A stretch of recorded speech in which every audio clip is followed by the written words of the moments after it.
if you wouldn't mind going over there.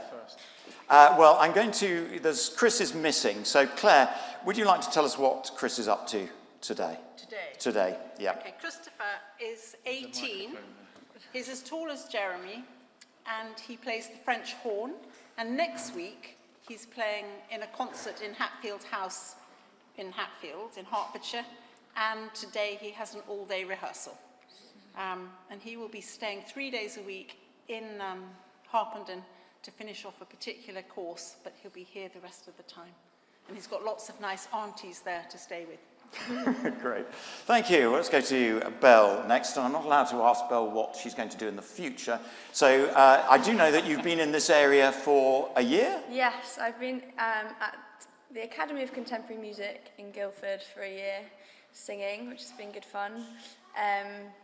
Yes. So right. And you've been going to church in Guildford? Yeah, Emmaus Road, predominantly with Pete Gregg. But I've also got involved with the student work at St Saviour's. Okay. So yeah.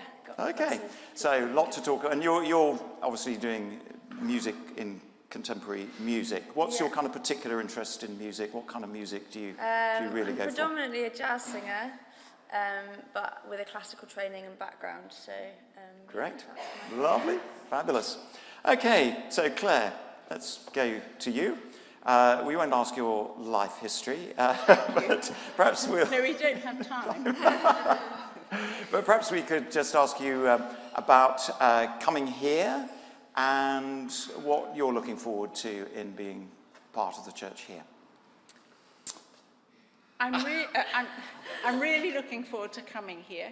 And when I first came into this church, I was really thrilled with the walls. Now, Jeremy said I had to be very clear when I started to talk about the walls, because otherwise it would sound a bit random. But I was just impressed with it not being covered up with plaster. And because we had a man come to visit us for lunch, and he said, the church is made up of living stones, not bricks.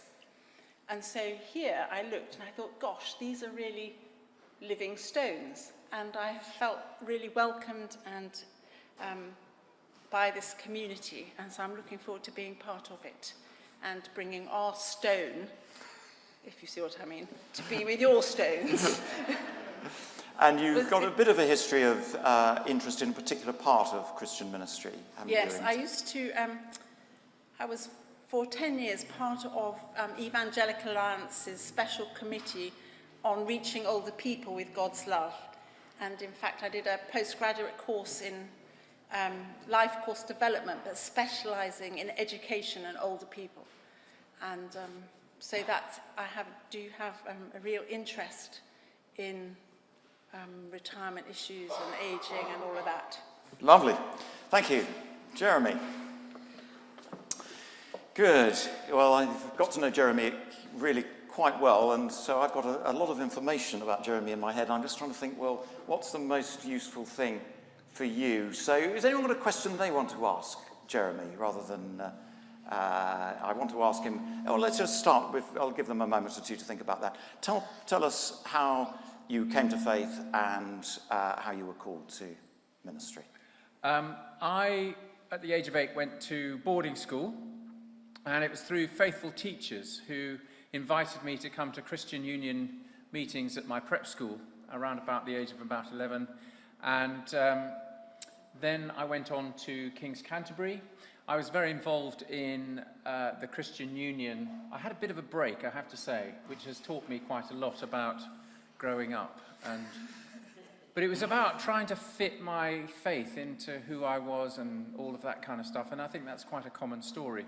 But I came back in a very strong way, and I was taught by Christian teachers who really, I mean, it was my maths teacher actually who really helped me to understand what Christian discipleship really looked like. What I mean is reading about discipleship in the Bible, and then actually interpreting that and seeing what that really looks like for us today in our culture.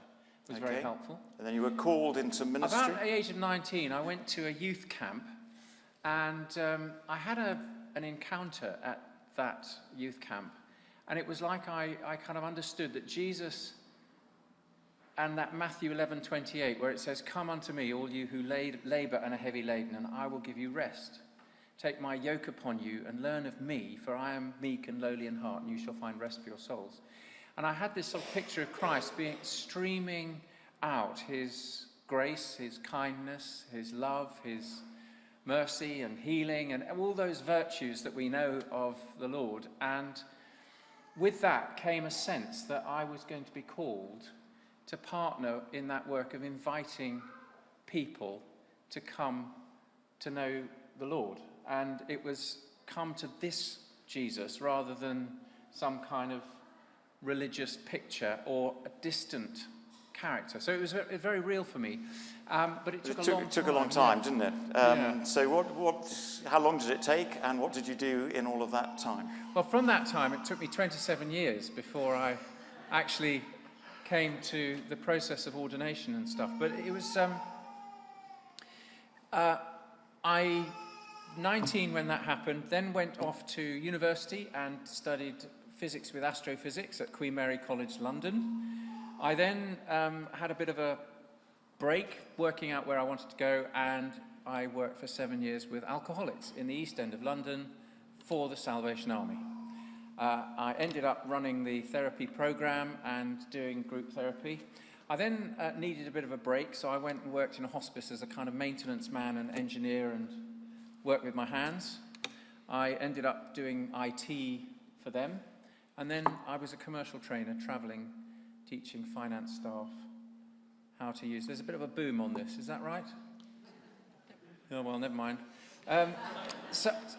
Anyway, so I used this commercial trainer travelling around teaching government departments, county councils and industry finance staff how to use their software. So, and then somebody said to me, I think what you need, because Claire and I were by this time married with children, but started saying, well, you know, if you've got this call, how does that call convert into ministry? How do you get there? Well, we prayed. I saw various people who had been significant in my life, and one of them said, I think you ought to go for ordination. And obedience was the key lesson that I was learning at the time, so I thought, oh, well, I better do that then. And amazingly, after 10 interviews and the whole process and a weekend of Bishop's advisory panel, they said yes. So I had the endorsement of other people as well as that sense of a call in my life. You did your curacy in St Albans, and then you've been working in... I've been working in Luton, particularly for a year, and as an interim helping out in a church where they were in a bit of trouble. So I've had some strong pastoral work there. And your particular excitement about coming here? Well, my particular excitement is the job description. When I read it, I thought, they've just drawn my picture. You know, that's my portrait. Other people have said the same. Yeah, they said, well, that's just you. Passion for pastoring, passion for caring for people, particularly the older generation. And the exciting thing for me is that in Moray you have somebody who wants to do pastoral care well. And I feel tremendously liberated by that desire and passion that he has.